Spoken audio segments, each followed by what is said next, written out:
Devin should have never wandered from the path. As the glinting spear tips of the fairy soldiers lowered towards his chest, he thought back on how he should have known better, did know better. However, with daylight fading and his map showing that the path looped around a stretch of land he could easily cut across to get to the human village on the edge of the great forest, he'd listened to his weary feet and hungry belly instead of his common sense. Now, staring at the moonlight glistening on the silver helmets of the Fae, he cursed his past self and the bravado that had drawn him from the relative safety of the road in favor of the ever-shifting trees and strange patches of mist beneath them. He considered going for the short sword at his side.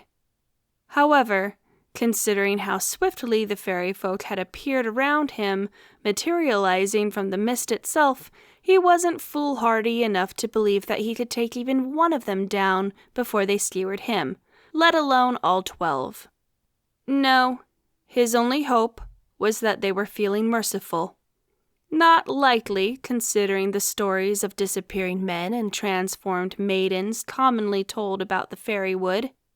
Best case scenario, they were feeling sporting and would turn him into a stag to chase down, rather than just kill him outright.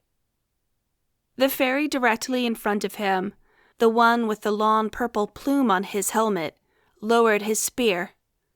Cold eyes gleamed through the lace-like metalwork of the fairy's visor. Devin cleared his throat.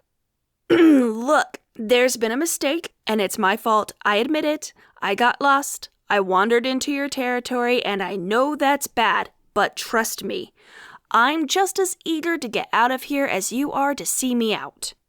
To cap off the camaraderie of his words, he added a wink. The fairy recoiled. You're a man? The fairy said in a high, feminine voice that sent a jolt through Devin. Somehow he hadn't anticipated female soldiers, even among the fairies. Last I checked, I met the qualifications for that label, yeah. He forced a chuckle. Sure, it was poor lighting, but after a week journeying in the wild with no access to a razor or soap, he felt a little too manly, even for his own taste. The plumed helmeted fairy sniffed and turned to her companions.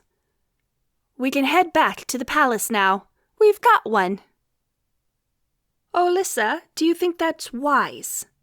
The second replied, her voice likewise revealing her as female. He's human. What will Queen Agalea say?